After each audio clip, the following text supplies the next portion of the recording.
नमस्ते बच्चों, मैं पुष्पा पालकर ठाणे महानगर पालिका की वर्चुअल क्लासरूम में आप सभी बच्चों का स्वागत है।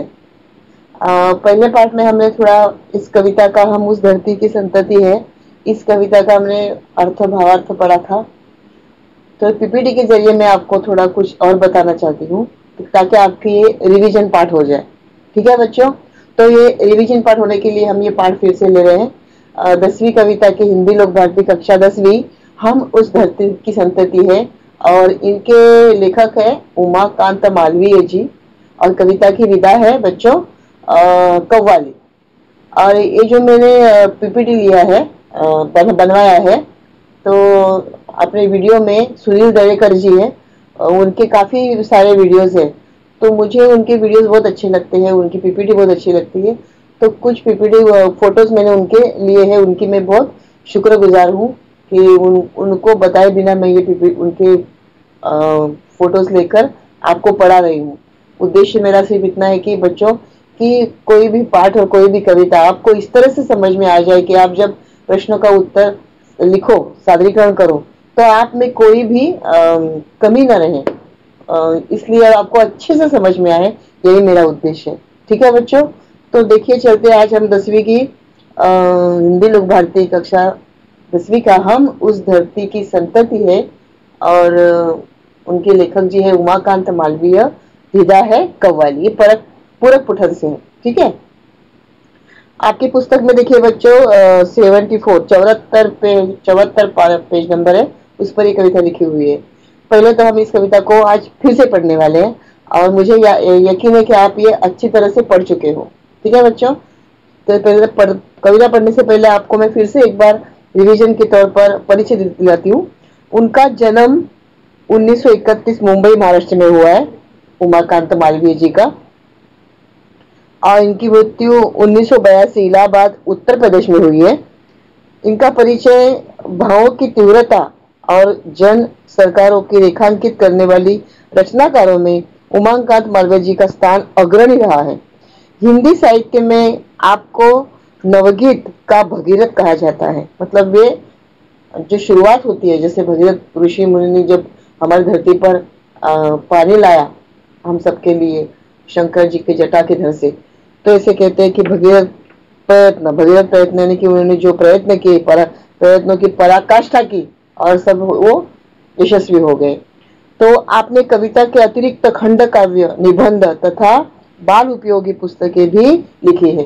बाल उपयोगी पुस्तकें यानी कि बच्चों जब वे लिखते हैं तो पहले तो बच्चों को ध्यान में लेते हैं कि मैं एक कहानी अगर लिखूं, अगर मैं एक कविता लिखूं या मैं कुछ लेखन करूं तो ये अगर बच्चे पढ़ेंगे तो बच्चों को आनंद आना चाहिए। क्योंकि हमें भी अगर हम कोई लेखन पढ़ते हैं या कोई कविता पढ़ते हैं, कोई वाचन करते हैं, तो हमें अगर आनंद आता है तो ही हम पढ़ते हैं ना कि आगे क्या लिखा है, आगे क्या लिखा होगा, आगे क्या लिखा होगा, इस तरह से।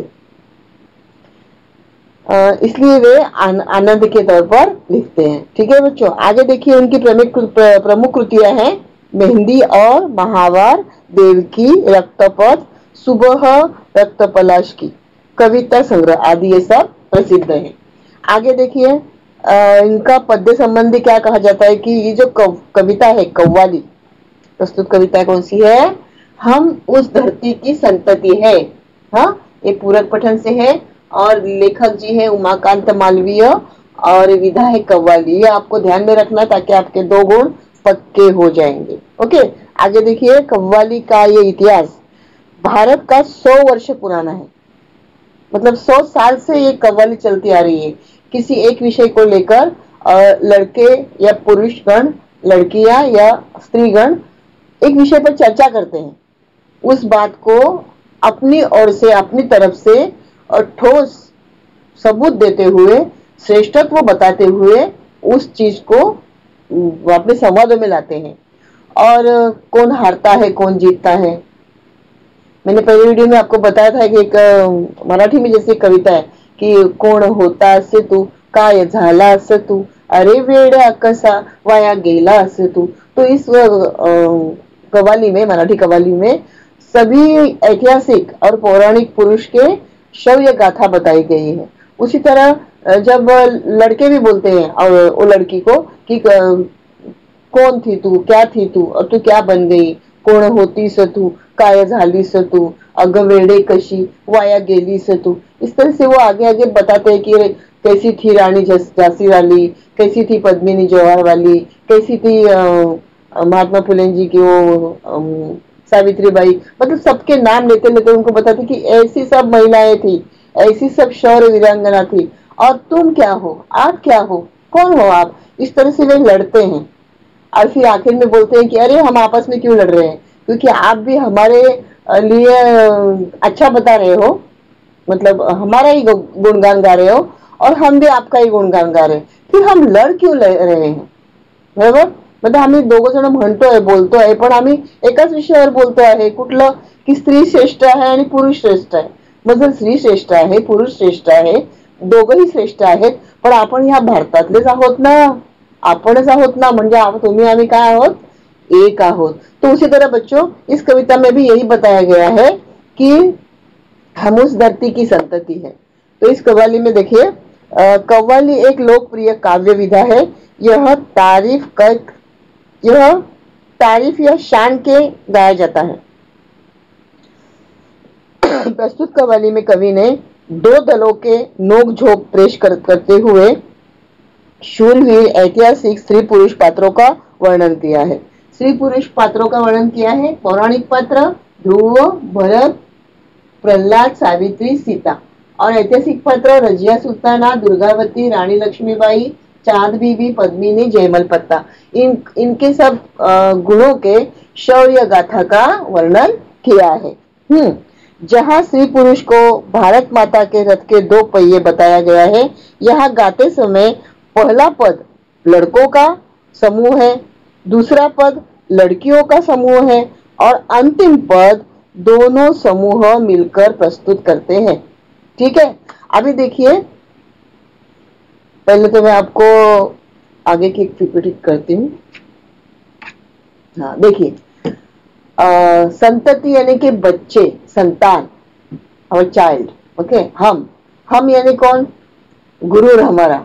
हम उस धरती के लड़के हैं जिस धरती की बातें, जिस धरती की बातें क्या कहिए अजी क्या कहिए, हाँ क्या कहिए अजी क्या कहिए, अजी क्या कहिए, लड़के बोल रहे हैं। वह मिट्टी जिस मिट्टी में खेले थे यहाँ ध्रुव से बच्चे, क्या बोल रहे हैं कि यह वह मिट्टी है जिस मिट्टी में खेले थे यहाँ ध्रुव से बच्चे। ध्रुव से बच्चे है जो ध्रुव है, तो ये क्या थे, देखो आगे की पीपीटी दिखा दी।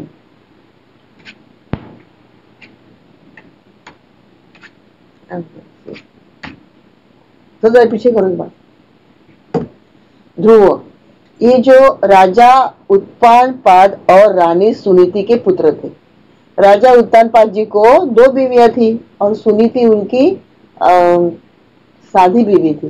बोलते ना, एक प्यारी होती है और एक दुलारी होती है, इस तरह से। तो ये जो पुत्र था ध्रुव, वो हमेशा अपने पिताजी के यानी कि विष्णु जी के गोद में बैठना चाहता था, लेकिन उनकी जो दूसरी बीवी थी सुरुचि, तो सुरुचि जो बीवी है उनका बेटा उनको हमेशा गोद में बैठता है, लेकिन ये ध्रुव को कभी भी उनके गोद में बैठने को नहीं मिलता था। तो क्या हुआ, वो अपनी माँ के पास शिकायत लेके जाता है कि देखो ना, सुरुचि मम्मी, माँ ने मुझे ऐसा बोला है कि तुमको अगर विष्णु जी के, अपने पिताजी के अगर गोद में बैठना है तो तुमको दूसरा जन्म लेना पड़ेगा और मेरी कोख से जन्म लेना पड़ेगा। इस तरह से उसको, बच्चे को बोलती है। और बेचारे को कुछ नहीं समझता है, वो जाकर अपनी माँ से बोलता है। क्या बोलता है माँ से, सुनीति माँ से क्या बोलता है कि माँ मैं अपने पिताजी के गोद में बैठना चाहता हूँ, माँ मैं क्या करूं। और वो महान विष्णु जी का भक्त है। तो माँ कहती है कि तुम ऐसी भक्ति करो लाल, क्या बोलती है कि तुम ऐसी भक्ति करो लाल कि सिर्फ पिताजी के ही गोद में नहीं, पूरे विश्व, पूरे ब्रह्मांड के गोद में बैठो और तुमको वहां से कोई न कहे उठ, कोई न कहे छूट और कोई न कहे रूठ। इस तरह से तुम भगवान की भक्ति करो। तो उस तरह से वो भगवान विष्णु जी की भक्ति करता है। अभी आज हम आसमान में देखते हैं बच्चों, आप सब लोग देखते हो ना आसमान में कि चांद जब भी उगता है तो उसके बाजू में एक तारा टिमटिमाता है, हमेशा उसके बाजू में रहता है। उस तारे को हम ध्रुव कहते हैं। वो कभी भी चांद को छोड़कर कहीं नहीं जाता है, भले पूर्णिमा हो या कुछ भी हो, चांद छोटा हो जाए या बड़ा बड़ा हो जाए, वो चांद के बाजू में ही रहता है, आपने देखा होगा। तो इस तरह से वो क्या बोलते हैं कि हम यह मिट्टी, जिस मिट्टी में खेले थे यहाँ ध्रुव से बच्चे, मतलब जो ध्रुव जिसने मिट्टी में ही जन्म लिया और पद कहाँ पर पाया, आसमान पर, पूरे विश्व में, पूरे ब्रह्मांड में पद पाया। तो ऐसे ध्रुव से हम बच्चे हैं, इस तरह से बोलते हैं। आगे देखिए, यह मिट्टी हुई प्रहलाद जहां जो अपनी लगन के थे सच्चे, शेरों के जबड़े खुलवा कर थे जहां बहत तुली गिनते, जय मल पत्ता अपने आगे, जय मल पत्ता अपने आगे, थे न कहीं किसी को कुछ गिनते। इस तरह से बोलते हैं आगे। तो देखो जो शौर्य गाथा के गा रहे हैं, प्रहलाद ये जो हिरण्यकशिपु के पुत्र महान विष्णु भक्त थे, तो वे इतने विष्णु भक्त थे, इतने लीन थे, इतने मग्न थे, उनके वो लगन के सच्चे थे। हिरण्यकशिपु तो वो भगवान को मानते ही नहीं थे, बराबर नास्तिक थे वो। तो उनको ये अपने राज्य में कोई भगवान की पूजा करे, ये उनको कतई मंजूर नहीं था। तो वो क्या बोलते थे अपने बेटे को कि बता तेरा विष्णु भक्त, तेरा भगवान कहाँ पर है। तो गुस्से के मारे उसको अग्नि में डाल देते हैं। देखो जल रहा है, देखो मैंने आपको ये पीपीटी बताया, इसमें चित्र में देखो, तो उसमें से भी वो अग्नि शांत शीतल जैसी हो जाती है और वहां से वो विष्णु प्रहलाद जी बाहर आता है।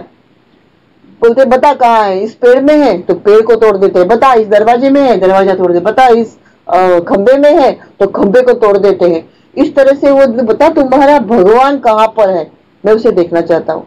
और फिर आखिर में क्या होता है, उस हिरण्यकशिपु को वो मर जाता है। क्यों? क्योंकि उसको वरदान था कि ना तू घर में मरेगा, ना जंगल में मरेगा, ना द्वार में मरेगा, ना महल में मरेगा। ऐसा उसको वरदान रहता है कि तुझे कोई मार नहीं सकता है। आखिर वो कहाँ मरता है, दरवाजे की जो दहलीज होती, दहलीज, उस दहलीज पर विष्णु भक्त जी इसका रूप लेकर, वानर कर सिंह का रूप लेकर आते हैं और दहलीज पर उसको रखते हैं। और कहाँ पर रखते हैं, अपनी जांघों पर, और जांघों पर रखकर उसको अपनी नाखूनों से उसको फाड़ते हैं और उसका अंत हो जाता है। यानी कि जो वरदान होता है, जैसे कहते हैं कि वरदान होता है तो शाप भी होता है, शाप होता है तो उशाप भी होता है, उस तरह से। तो उस वरदान उनको जो वरदान दिया रहता है कि तुझे जगत में कोई नहीं मारेगा, कोई तेरे को प्राणी नहीं मारेगा, कोई तेरे को इंसान नहीं मारेगा, कोई औरत नहीं मारेगी, तेरे को कोई नहीं मार सकता है, तू घर में नहीं मरेगा, तू बाहर नहीं मरेगा, जंगल में नहीं मरेगा। तो फिर अगर ये सबको तकलीफ देने वाला इंसान कैसे मरेगा, ये तो भगवान को मानता ही नहीं है। तो इस तरह से जब वो प्रहलाद जी को पूछता है कि बता, और प्रहलाद जी को इतनी तकलीफें देता है कि प्रहलाद जी खुद वो भगवान को मानते मानते वो इतने अपने लगन में वो इतने सच्चे रहते हैं कि वे बता, जब भी बोलते हैं हिरण्यकशिपु की बता तेरा भगवान कहाँ पर है, और जब भी वो यहाँ पर है तो बोलते हैं हाँ, तो जहां पर वो हाँ बोलते हैं वो वस्तु वो तोड़ देते हैं। इस तरह से वे कैसे थे, इनकी जो शौर्य गाथा है, इनकी जो भक्ति है, इस तरह से हम बच्चों ने भी इनके जैसे होना चाहिए, ऐसे कवि मालवीय जी का कहना है। आगे देखिए,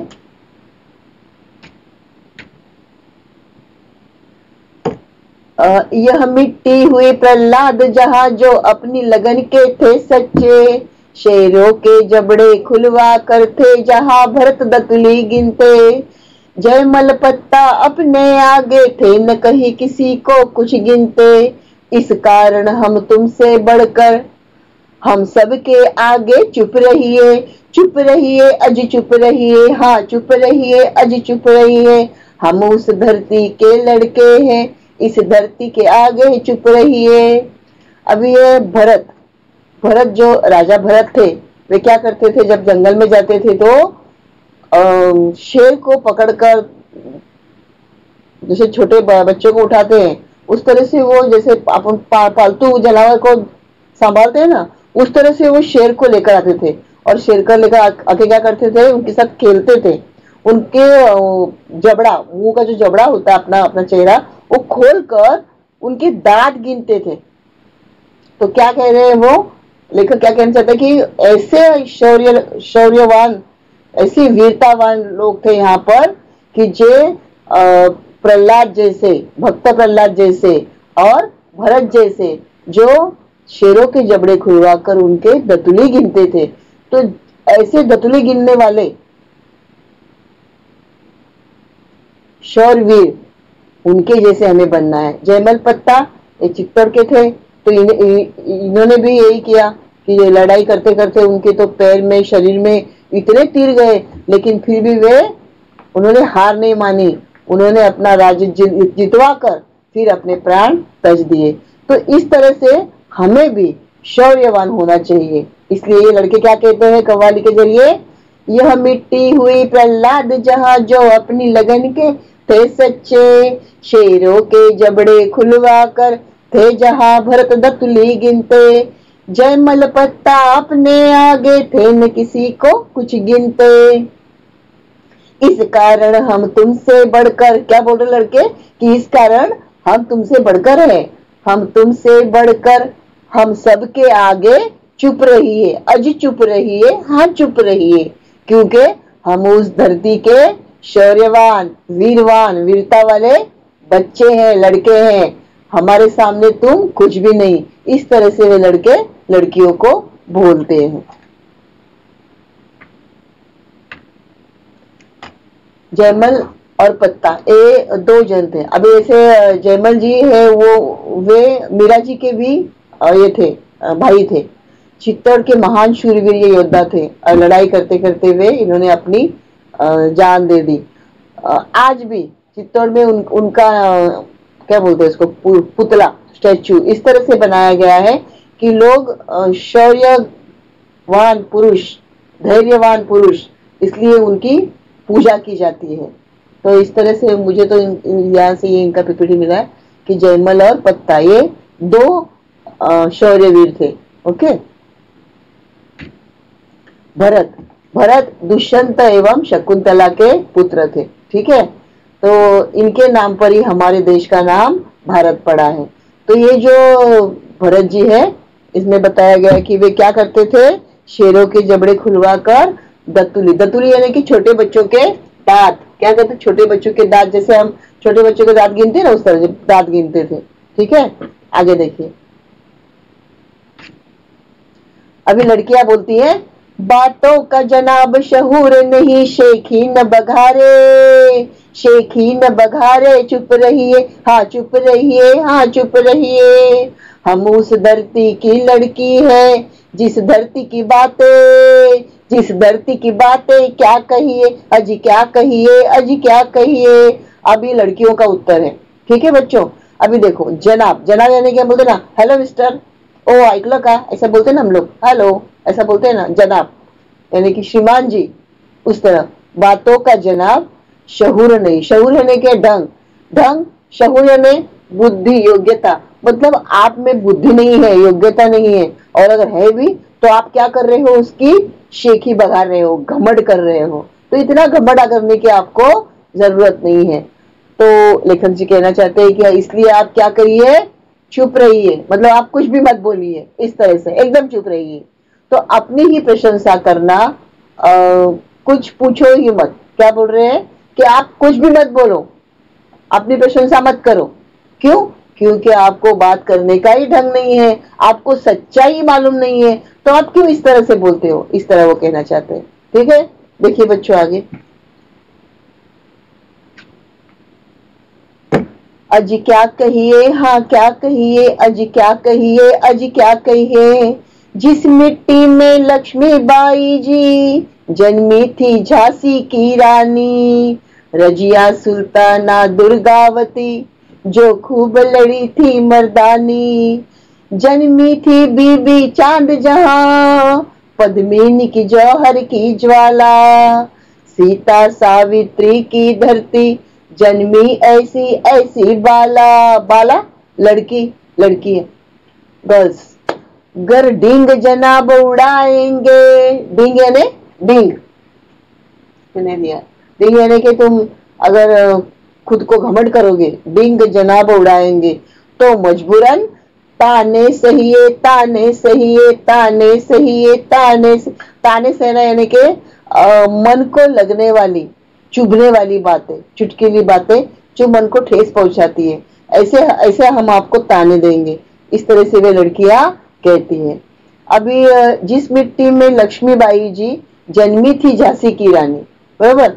लक्ष्मीबाई जो शस्त्रों से निपुण, जिसको तलवारबाजी करने आती थी, घोड़सवार करने आती थी, उन्होंने जो उनका जो बच्चा बेटा उन्होंने गोद लिया था, तो जो दत्तक पुत्र था उसको अपनी पीठ पर बांधकर वो लड़ाई करती थी। कौन? झांसी की रानी।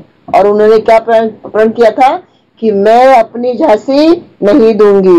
वो जब गंगाधर के साथ महल में रहती थी, गंगाधर जी उनके ये थे, मतलब उनको सिखाने वाले प्रशिक्षक, तो जनरल ब्यूरो जी ने भी लिखा था पुस्तक में कि झांसी की रानी को उन्होंने काफी करीब से देखा है, और ऐसी साहता वाली, ऐसी वीर स्त्री, ऐसी सुंदर स्त्री, मतलब सुंदरता भी और वीरता भी मैंने एक साथ देखी है, इस तरह से जनरल ब्यूरो ने कहा था उस किताब में।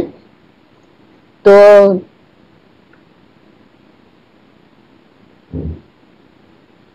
कैसे बोली थी वे? उस मिट्टी में लक्ष्मीबाई जी जन्मी थी झांसी की रानी, तो मैं अपनी झांसी नहीं दूंगी। इस तरह से जैसी लक्ष्मीबाई जी जो उन्होंने शौर्य गाथा वाली, वीरता वाली, तो ऐसी लड़कियां हम हैं। क्यों? क्योंकि ऐसी औरतों ने जिन्होंने शौर्य वीरता वाली, पौराणिक से उन्होंने इस धरती पर जन्म लिया, इस भारत भूमि पर जन्म लिया, ऐसी हम उनकी पुत्री है। रजिया सुल्ताना, रजिया सुल्ताना श्री को मतलब ये 1200-1300 की बात है, रजिया सुल्ताना दुर्गावती है।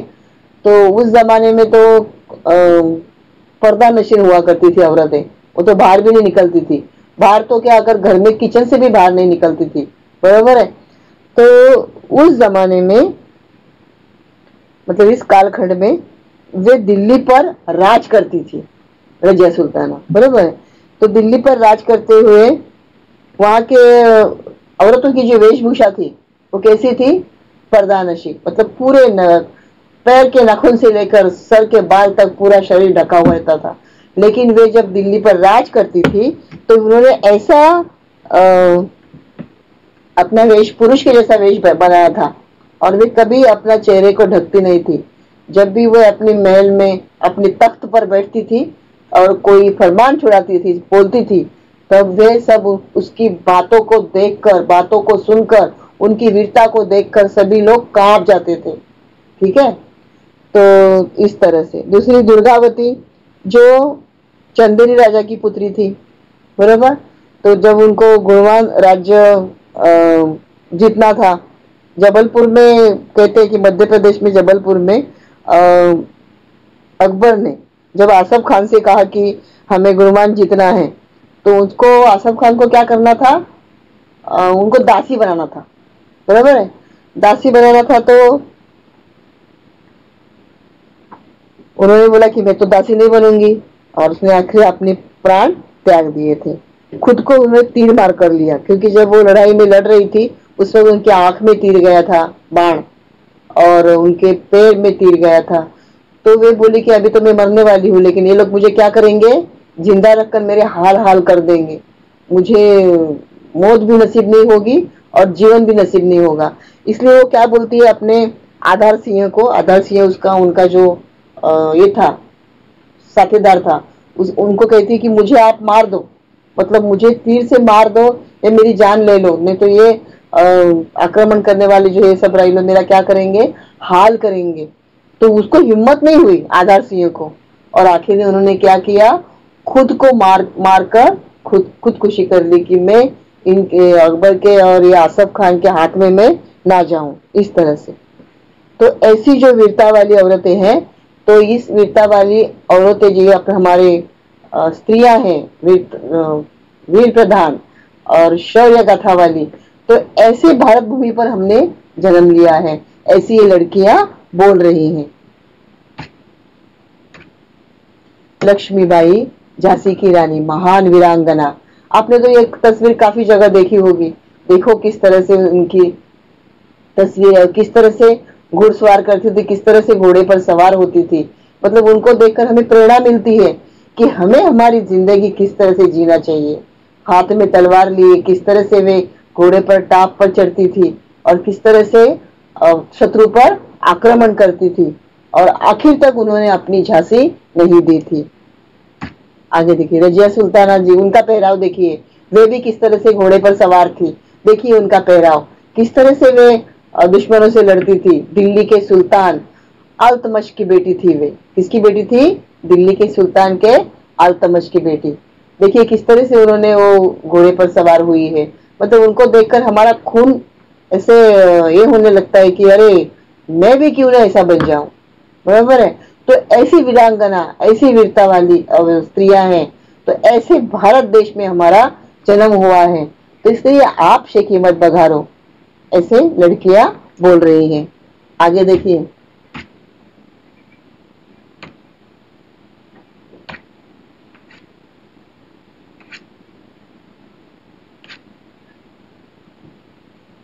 दुर्गावती, दुर्गावती जी का पहराव देखिए। ये भारत की वीरांगना है, गोंडवाना राज्य की रानी। हाँ, तो इन्होंने जो ये पहराव पहना, हाथ में जो तलवार लिए खड़ी है, वो किस तरह से आक्रमण करके चिल्लाकर मैदान में उतर जाती है, रणांगण में। तो इस तरह से हमें भी वीरता और वीरांगना बनना है, हमें शौर्य वाली स्त्री बनना है। तो ऐसे हम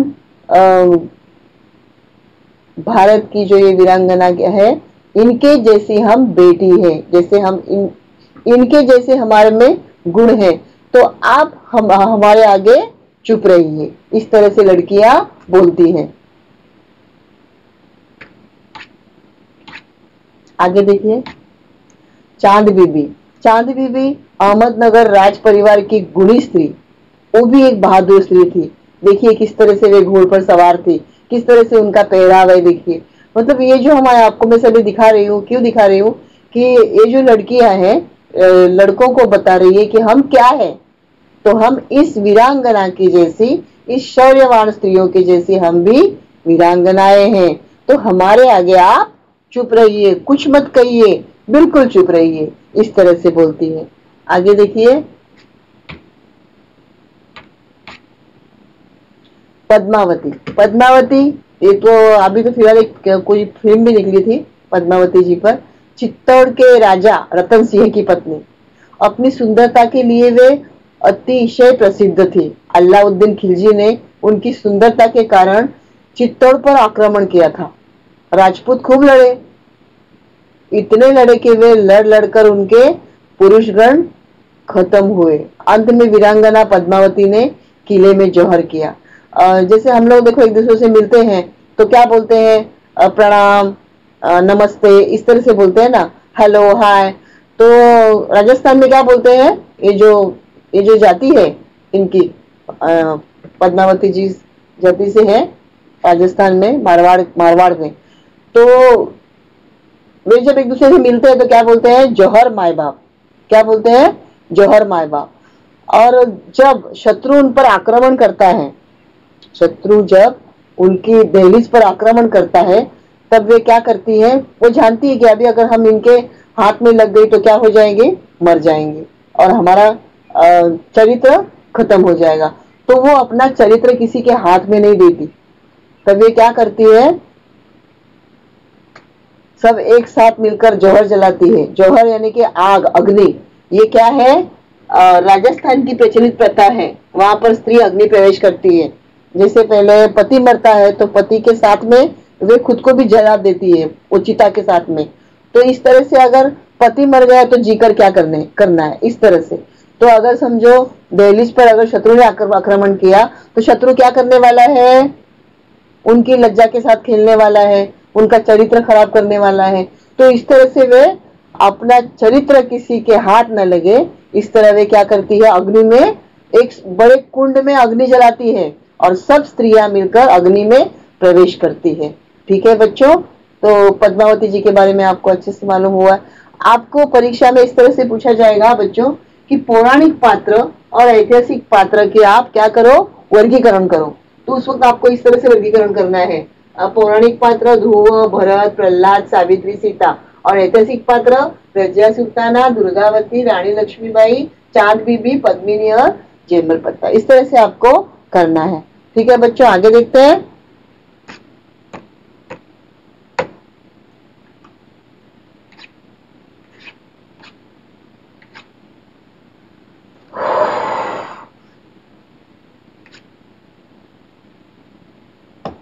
जौहर, जौहर इस शब्द का अर्थ देखिए बच्चों, देखो किस तरह से जौहर करती है वो, जिंदा खुद को जला देती है।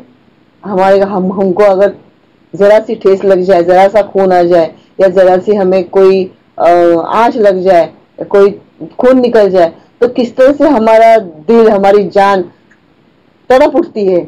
आप सोचने वाली बात है कि इतनी सारी स्त्रियां आग में जलती है, दहकती चिता में जल जाती है।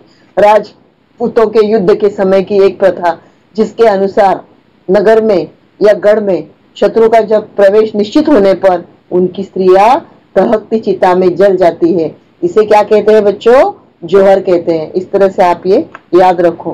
देखो जौहर शब्द का अर्थ, ताकि आपको परीक्षा में अच्छे से लिखने आना चाहिए। ठीक है बच्चों, आगे देखिए।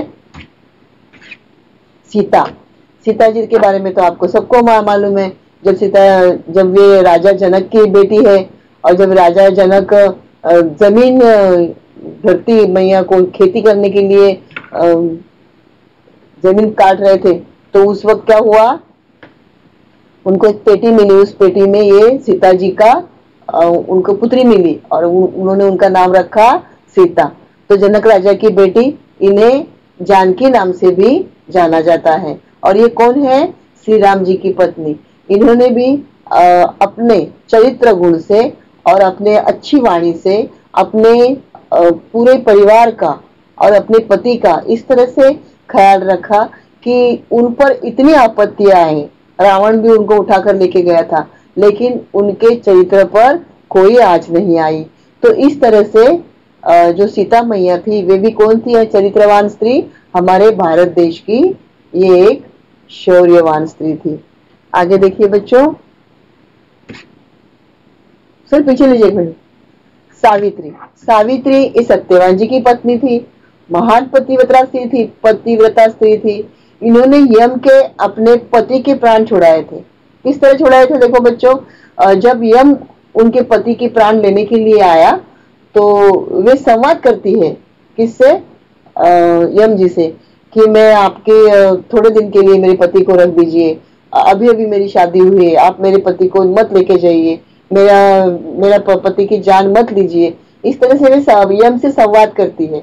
तो उसकी भक्ति देखकर यम उस सत्यवान जी को सावित्री के हाथ सौंप देता है, और कहता है उनको, बात बात में बोल देता है कि दूधो नाओ पुतो खोलो।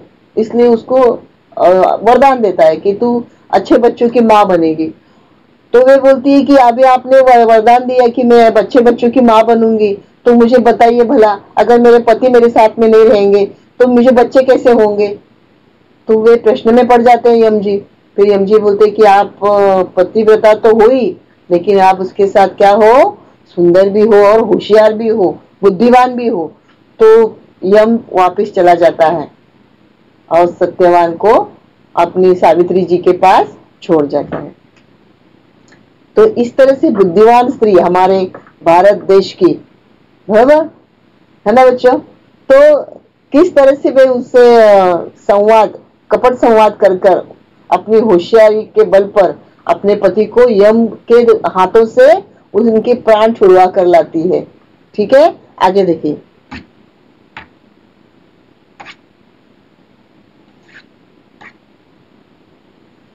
अभी इनका दोनों का ये बातचीत का झगड़ा हो गया। देखो अभी ये दोनों लड़के सामने सामने आ गए हैं। ठीक है, और क्या बोल रहे हैं देखो, यो आप खफा क्यों होती है, टंटा काहे का आपस में। टंटा यानी क्या? झगड़ा।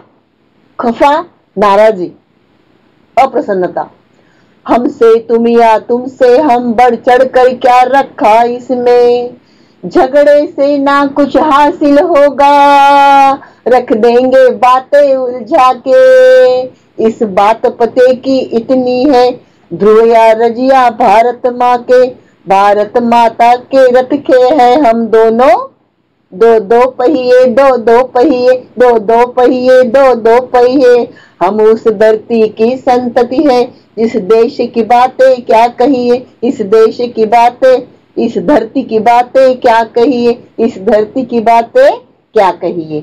अभी देखिए बच्चों, खफा यानी कि नाराज होना, और टंटा यानी कि झगड़ा, और बस बात पते की इतनी, पते की बात यानी कि रहस्यमयी बात। मतलब इस बात में गौण क्या है कि भले कोई ध्रुव सा हो या कोई रजिया के जैसा हो, भले कोई जयमल के जैसा हो या कोई सावित्री के जैसा हो, मतलब कोई भी कैसा हो, लेकिन हम कौन है, भारत माता के दो पहिए हैं। हमारे बिना ये भारत देश चलेगा? नहीं चलेगा, क्योंकि स्त्री और पुरुष इन दोनों की इस देश को आवश्यकता है। तो झगड़े से हम क्या हासिल कर पाएंगे? और सच्ची बात है, इंसान कभी भी झगड़े से कुछ नहीं हासिल कर पाता है, क्योंकि झगड़े से नफरत बनती है, नफरत से फिर मारामारी होती है, उससे फिर खून खराबा होता है, और खून खराबा होने के बाद क्या होता है बच्चों, आपको तो मालूम है, फिर पुलिस स्टेशन, फिर कोर्ट कचहरी, और आखिर में फिर नफरत। और फिर जब वो नफरत खत्म होती है तब तक बहुत देर हो चुकी होती है। इसलिए क्या बोला कवि मालवीय जी ने, कहा क्या कहा है हमसे, झगड़े से न कुछ हासिल होगा, रख देंगे बातें उलझा के। उलझना यानी कि एक दूसरे में हम उलझते जाएंगे, उलझन में पड़ जाएंगे, उससे हमें कुछ हासिल नहीं होगा, इस तरह से वे कहना चाहते हैं। हम तो फिर हम क्या है, इस भारत की धरती की संतति है, संतान है, हम इनके पुत्र और पुत्री है, और हम कैसे हैं, इस भारत मैया के दो पहिए हैं।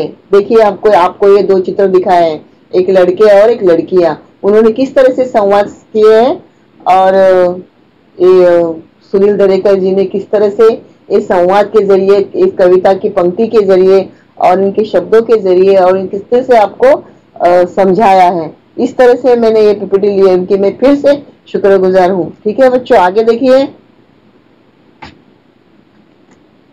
वो जो पंक्ति है हमारी, क्या पंक्ति है, देखो आखिर में बस बात पते की इतनी है। मतलब ये जो अंदर वाली बात है, कौन सी बात है कि ध्रुव या रजिया भारत माँ के, किसके हैं, ध्रुव और रजिया किसके हैं, ध्रुव और रजिया किसके हैं, भारत माँ के हैं। यानी कि ध्रुव हो या रजिया हो, ये भारत माँ के ही बच्चे हैं। यानी कि हम दोनों कौन है, एक ही है। हमारी विजय कहाँ पर है, जब हम एक होंगे तभी हम कामयाब होंगे।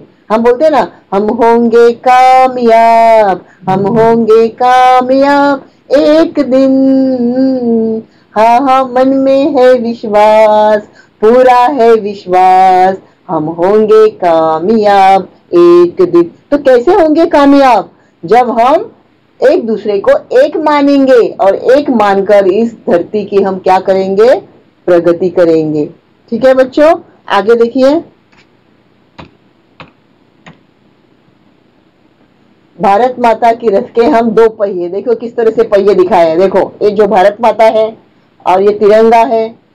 तिरंगा हमें कब मिलता है, जहाँ पे अभी कारगिल है, जहाँ पर हमारी सीमा पर लड़ाई लड़ते हैं हमारे सैनिक, और तब जब लड़ाई लड़ते हैं और आक्रमण करते हैं और जब वे विजय पाते हैं, तब हमें ये तिरंगा मिलता है।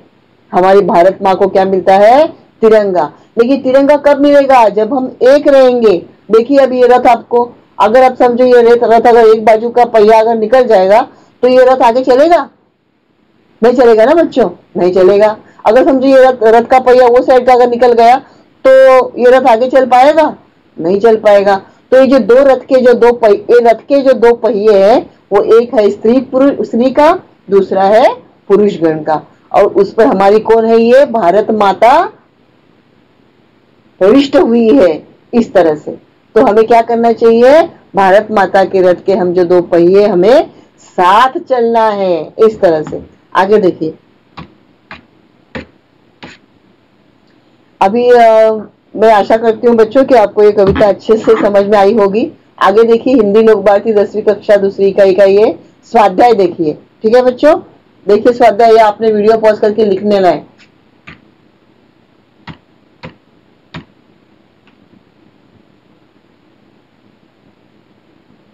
हाँ, इस कविता से प्राप्त संदेश ऐसा है हमें। देखिए बच्चों, भारत वीरों की भूमि है और उसी के साथ साथ वीरांगनाओं की भी भूमि रही है।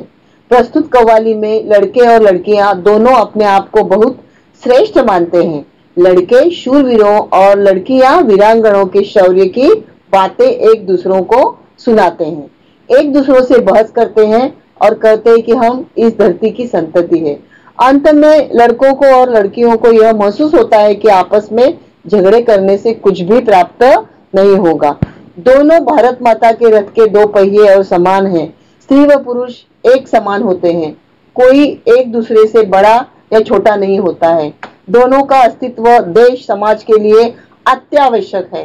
स्त्री पुरुष समानता पर सभी को बल देना चाहिए। इसलिए वर्तमान समय में लड़कों को और लड़कियों को एक दूसरों को साथ देना चाहिए और भारत माता को प्रगति की ओर ले जाना चाहिए, क्योंकि लड़के और लड़कियां ही आने वाली भारत की पीढ़ी है।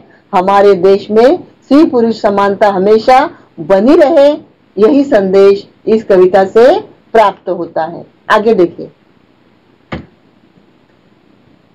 सही या गलत इस वाक्य को आपको चुनना है। रानी कर्मावती ने अकबर को राखी भेजी थी?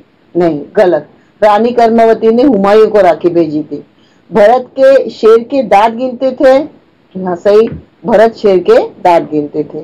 3 नंबर पे है, झगड़ने से सब कुछ प्राप्त होता है?